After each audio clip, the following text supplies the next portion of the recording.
Before we start this video, I want to give a big shout out to Blood of Liberty. You know who you are. You said you really appreciated me covering this. You said no one else that you knew of was covering it. There are channels out there, but it is so difficult to find in mainstream news articles. I looked high and low. I went off the beaten path to look for any news articles, like I found that one in the Daily Mail last night, but to look for other updated information, couldn't find it. But there are some channels out there. Like this is from YouTube's Weather Decoded. He's going to explain how crazy this is. I watched Ryan Hall. Go look him up on YouTube. And Max Velocity. They're good. So is this channel. But overall, all I see is Davos, Greenland, politics, Minnesota, stupid Minnesota crap going on, with the ice. It's funny how ice up there has been making the news real big, and all of a sudden that's all they're talking about now. This massive orchestrated storm. Could this be the one to knock down the grid? I saw Tony Todd in the comments section. I think he brought it up. No, it was Jobo Joe. Jobo Joe, I think brought it up, or Tony Todd, one or the other. I think it was Jobo Joe brought up. This could be the possible massive depopulation because they didn't get it with the jibby jabs. There's an uptick in HARP backed earthquake activity on the left coast. So there's a lot going on because they have to get their agenda done, whether you believe it out there in fascist book or not. They have an agenda, a big one, and they want to complete it by 2030. I see that we're supposedly getting out of the World Economic Forum. Was that right, or was it the World Ill Health Organization? It was one of those. I can't remember. It might have been the WHO, World Ill Health Organization. One or the other. We withdrew from one New World Order entity. Anyway, there's a lot of videos I want to show you, and not much time for me to put it together in my traditional format. So I might just point and click tomorrow. Just simple as that. Just show you what's on the screen and give a little input, just to show you a glimpse of what's going on. I saw one video of this lunatic, because this is out in California.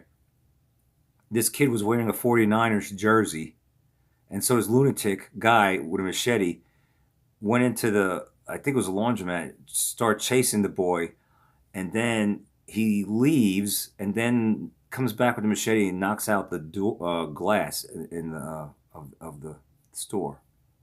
Weird stuff. But this to me looks, there's no way in hell that this is natural. No way. And there's reports of them spraying the skies heavily from all the way over there where you see, all the way over here, all over, spraying. Even Florida too. Tons of chemtrails. This could be the grid down event. Yeah, it could be the massive grid down event that they foretold so many times, right? When the lights go out. This also could be a mass die-off. I mean, you're getting a half-inch or more of ice in many parts of the country. Shit's going to happen. 30-mile-an-hour winds constantly, seriously? That's what they're talking about, including Georgia. So let's take a look at what this channel has to say. Some insane new data serious. has just come out for the southeastern U.S. snowstorm. The high-res models are now in the RFS model, and this is painting a really interesting picture, and it's kind of gone off the rails in some areas. So let's get right into it. I'm going to go this hour by hour. This is Friday night at 11 p.m. You can see that low-pressure system down there sitting off Texas. So right around Friday night into midnight or so is really when this thing is going to ramp up from North Texas into Oklahoma. And pay attention to the intensity of these valleys, especially in Oklahoma. You can see freezing rain and sleet right there out ahead of it, and it's pretty strong there around then. As we go towards around a Saturday morning, around just in the wee hours, 3 a.m. or so, it does change to snow a little bit in north of the interstate there in Oklahoma, and even some slight snow in Kansas and Missouri and parts of Arkansas. To the south, you get thunderstorms in Texas and some freezing rain that could actually interact with those thunderstorms and create thunder snow and sleet, which we'll go over in a second. But these thunderstorms here, if they these high-res models will pick up these thunderstorms better than the global models. What does that mean? Well, it will pick up thunder sleet and thunder snow more than the other models will. That can rapidly enhance totals to 1 to 3 inch per hour amounts. The high res or the global scale models will typically underdo those. They'll do good at getting the axis and location right. They'll not do as well at the localized higher amounts. So while most people won't get those thunder snow, thunder sleet, the people that do might end up with as many as 3 to 6 inches on top of what the normal forecast amounts are. As we get towards Saturday at 13Z, which is around 7 a.m. or so, 6 a.m., this is when it's going to be the most potent freezing rain-wise, snow, and sleet-wise. This is going to be for folks in South Oklahoma, South Missouri, Northern Arkansas, and parts of northeastern Texas, the Arklatex region. The rain's going to be coming down at almost like an inch an hour, and the snow is going to be coming down at 1 to 3 inches per hour as well. Excuse me, the rain will be coming down a little bit less than that, more like a quarter inch or so. The snow will be coming down at 1 to 3 inches per hour, and you could see some flashes of lightning. As we get towards Saturday night, this model actually breaks this piece of energy up. The other models indicated this, but this is a little bit more extreme. Thunderstorms out ahead of it, a bit of a freezing rain threat for parts of Tennessee, and north of that, Kentucky, Ohio, Midwest, light to moderate snow. But watch this energy out here. This is going to be very interesting as it moves to the west.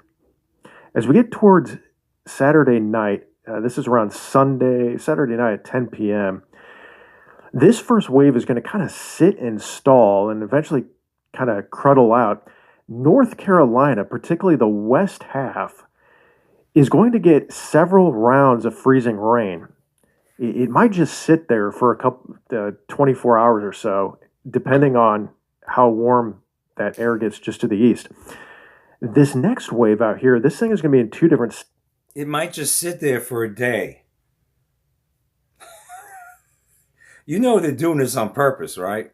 They have the technology. Weather modification, owning the weather by 2025, the Air Force, their document. This is old news. Geoengineering is called. Anybody that naysays this, anybody that downplays this is a complete moron. All right? This is serious. Now, if Central to South Georgia doesn't get affected big time by this, big thumbs up. But guess what? There's a huge swath of our country that is going to get walloped. And there's going to be a lot of people dying. How can it not happen? People dying. Trees going down. Ice all over the place. Half an inch or more in a lot of places. People on respirators. People on sleep machines. That doesn't kill you if you're not on your sleep apnea machine. But there are people on oxygen, concentrators, on some kind of machine because they're in bad health. My dad used to be on an oxygen concentrator. Yeah, he had canister, what do you call them? Canisters of oxygen as backup, but that's limited. His concentrator was a machine plugged into the wall. You need electricity, unlimited supply, and he was good to go. But if the power goes out and you're on a limited supply of oxygen and it's down for days, the electricity, you're screwed. All right? No food getting to the stores, nothing. Everything stops. Everything stops except the freezing rain, right? And the ice. Ice, baby. Ice in Minnesota, ice over here. This ice is dangerous. Right here. And this is going, what is it, like 2,000 miles? Covering most of the country. This is not normal. It's not normal. This is not climate change. Is this global warming to you? Does this look like global warming? No, it's not. But what it is them manipulating and controlling the weather. But I digress. And they want to just do the damage. This next wave is actually the main wave. This was the warm-up wave. This is the main one. This is going to eject out around Sunday morning, Saturday night, around midnight or so. And you're going to get another round of freezing rain in northern Texas and southern Oklahoma and snow in pretty much the same exact area. It's ridiculous. As we get towards Sunday at around about 3 a.m. or so, this thing starts to fill in.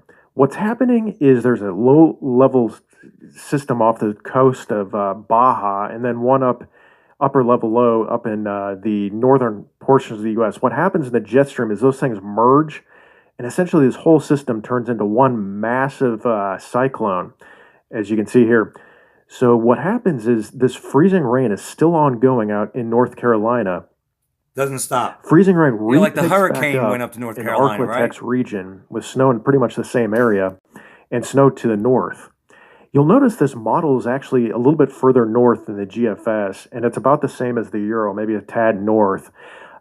So far, I think this has the best handle on the track of this thing. The amounts might be a bit overdone, but the track overall is pretty good. Thunderstorms in the southeastern United States.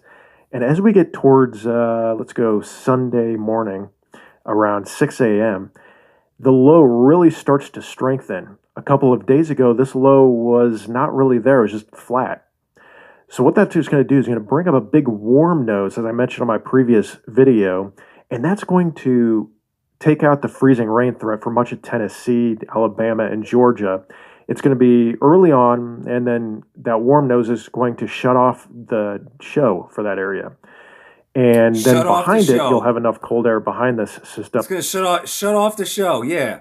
Who's behind the shutting off of? I mean, I'm not complaining because my area won't get affected as bad, but still, who's shutting it off? They are. Or you might have some freezing rain pick back up in Tennessee Sunday morning.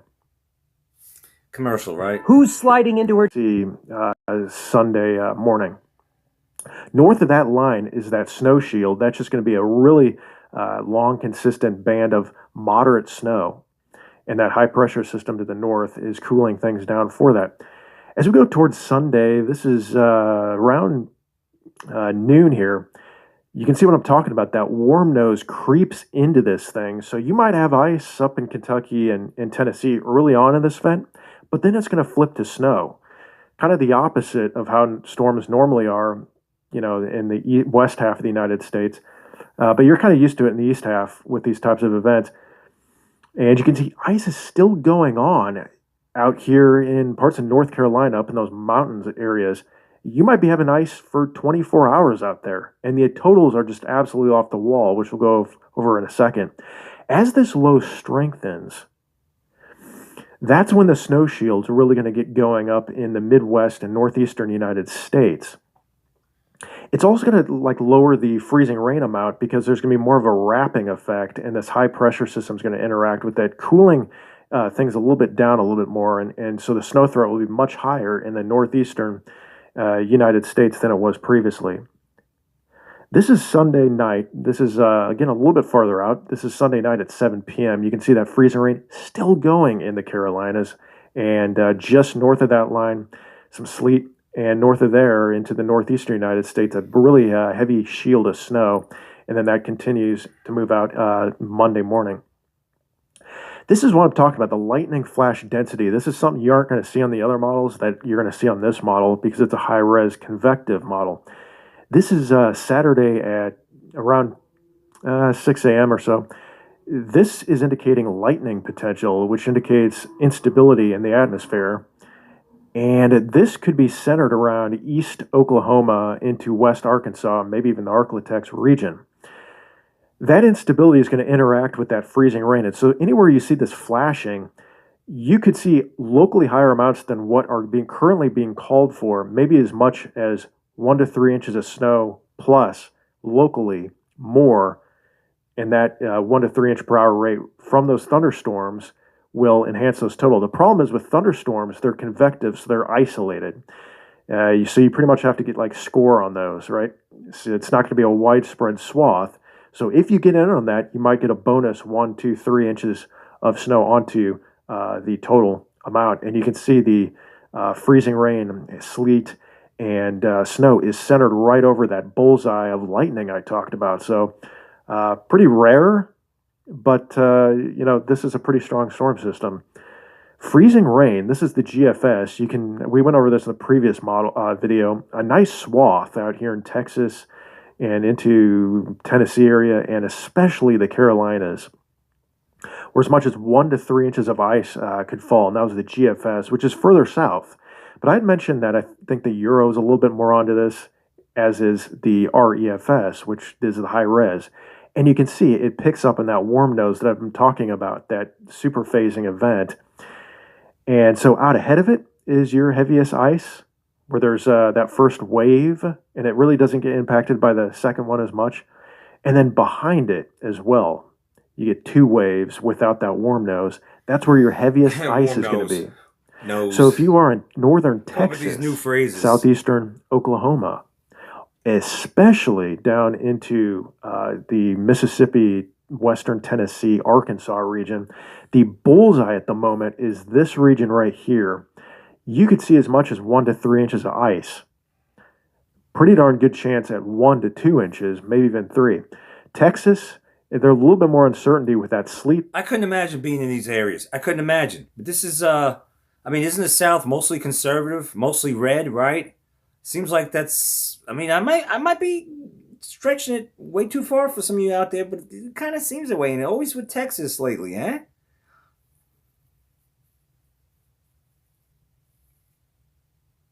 Tree limbs going down, trees going down, the grid going down in the bulk of the country. How can it not?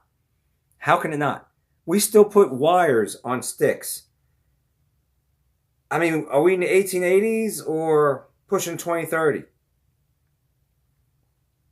We still put wires on sticks, knowing that if something even close to this happens, or a wind gust or something like that, or whatever, it's going to snap and you're going to lose power.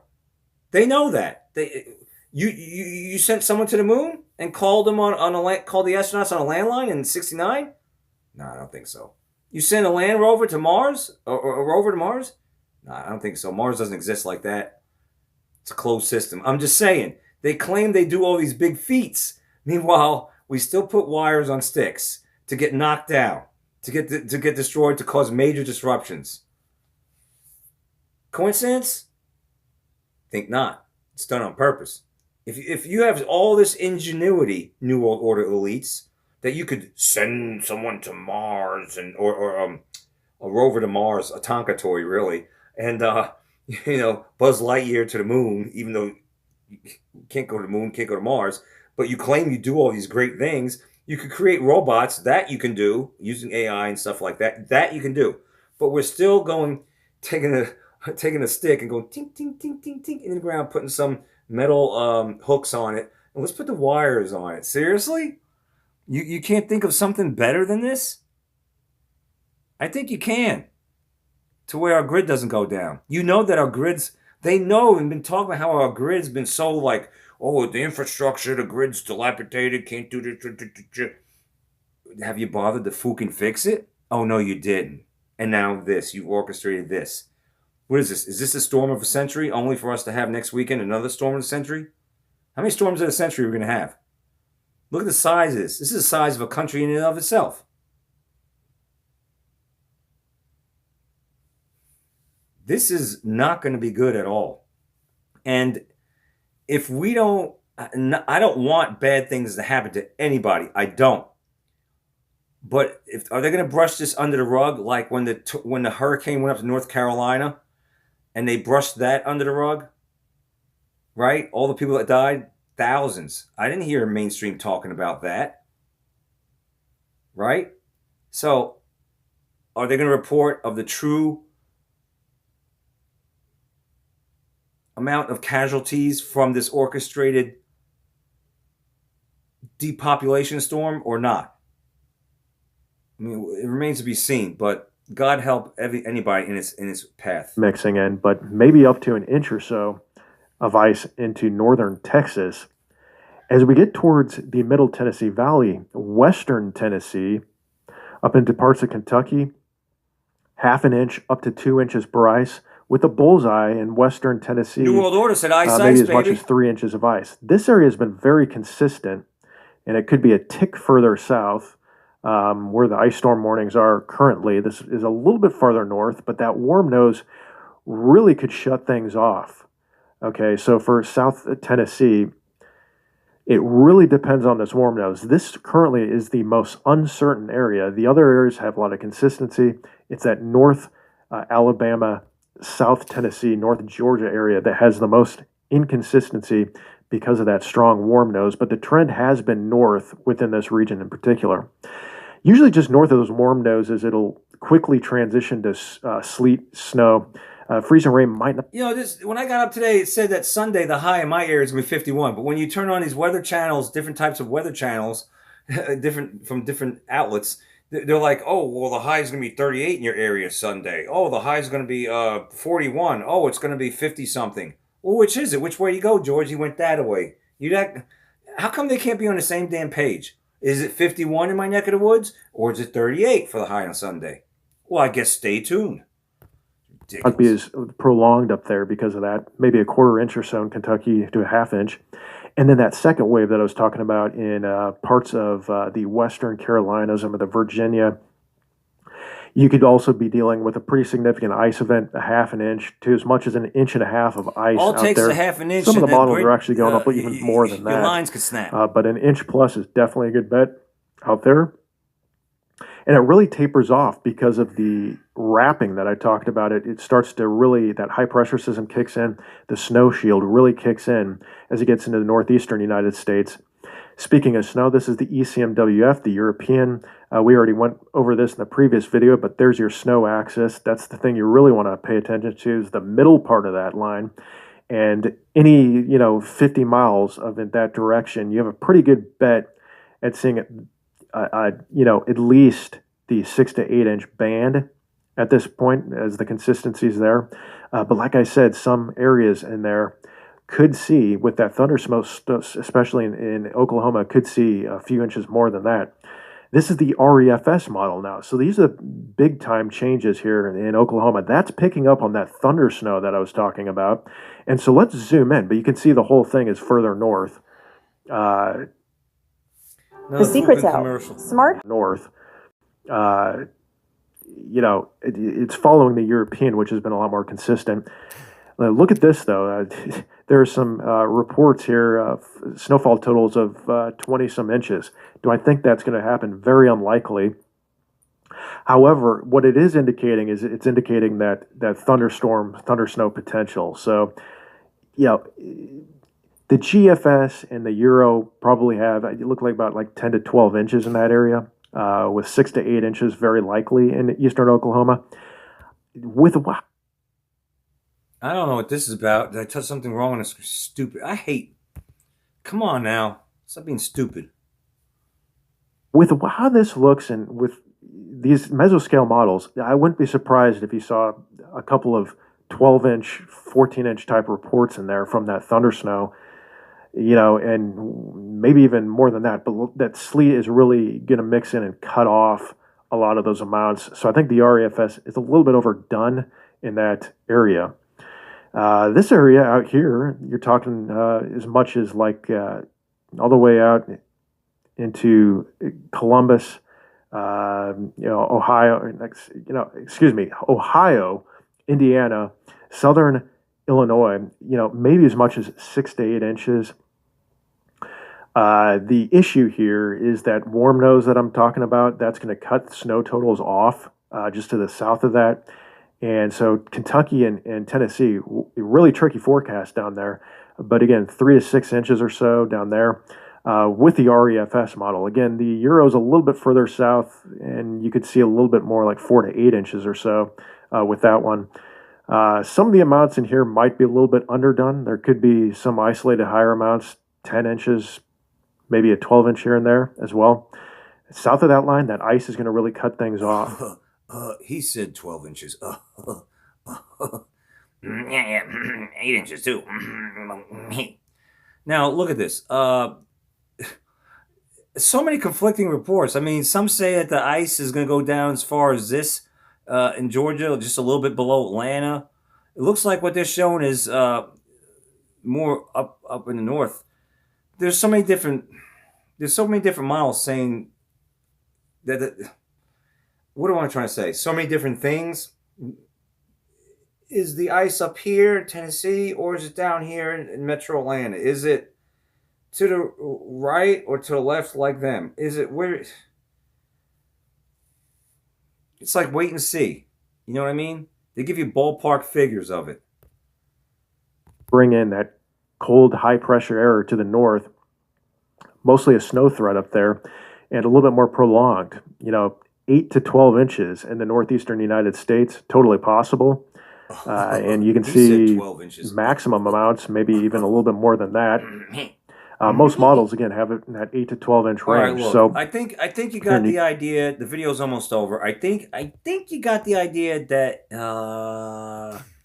time's running out. If you haven't already done so, to begin preparing as best you can. Food, candles, ways to charge your cell phone if possible.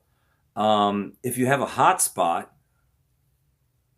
it's a good idea to like, say for instance, your car, right? If you somehow can pull your car close to your door, front door, and I don't mean by parking on a lawn, but if you have like a concrete circle in front of your house or a patio of some sort where you could pull it on there. In other words, if you could get to your car, okay, let's just say this. You can get to your car or you pick them up truck, whatever it is. See, my car, I can have it off and still charge my cell phone. It's an older car, so I can still do it. The newer cars, from what I've seen, you have to have actually the engine on, which sucks.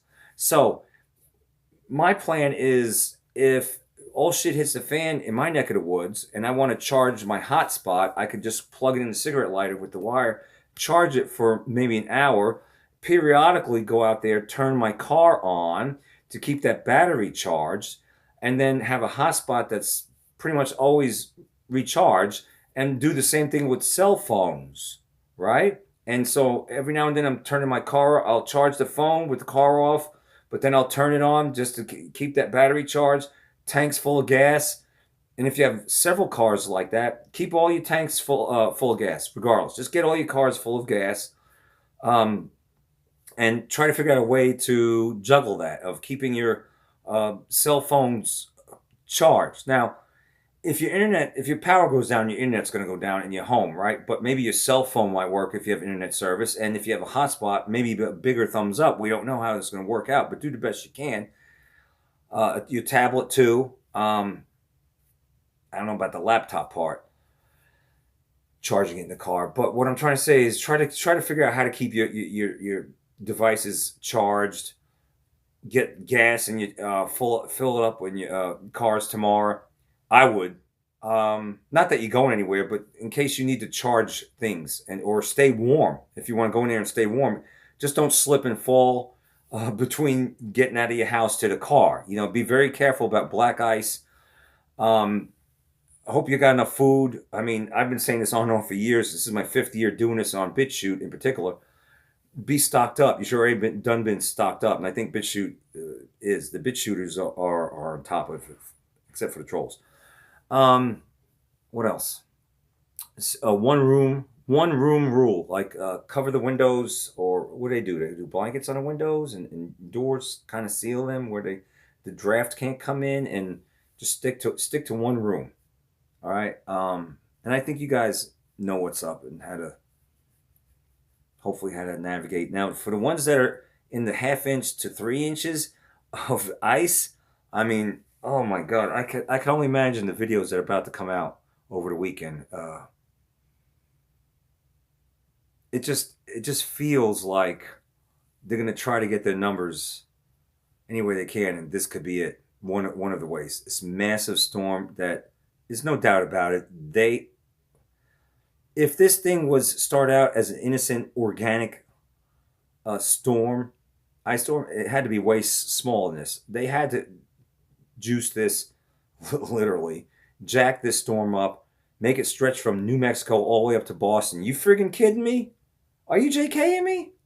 Get the fuck out of here. This is not natural. It's not normal, and it's the climate change done by us. The climate change done by them. They want a depopulation event also. You already know the drill. Don't be a troll out there. Stay warm. Stay safe out there. And if you have to, let's just say this. You know what the rule of thumb is? I'm hearing on various YouTube channels. Wherever you are on Friday evening, stay there. Stay there till Sunday or Monday. Now that's especially if you're out west, because it's going to start out earlier than it will be in the east. for us in the East Coast, like in Georgia in particular, the freezing rain is supposed to start Saturday late afternoon, and accumulation doesn't start till Saturday night. So if you happen to be out in the boot like 5 o'clock Saturday in the Atlanta or below area, you should be able to be okay on the road to get home in time. Pretty much what they're saying is stay inside. And the Daily Mail article, stay off the road. All right. If you have to get out there, I mean, that's on you. Don't do it. Not recommended. But you be the judge of that. And salt. What is it? To put down that salt to put down in walkways. Like they do in New York City, put it in the streets and highways to melt the snow. I don't know if you guys have that, but if you do, that's an option to try to keep the ice off your walkways and stuff like that. That's what I got for you. We'll see what happens. It's this right here is looking really, really, really like a humdinger. Shitty. All right. I'll check back with you tomorrow night. Probably a point and click at the screen. Just real fast of various things going on. Or I just might continue to focus on this because to me, this is the big news right here. Their big potential depopulation event.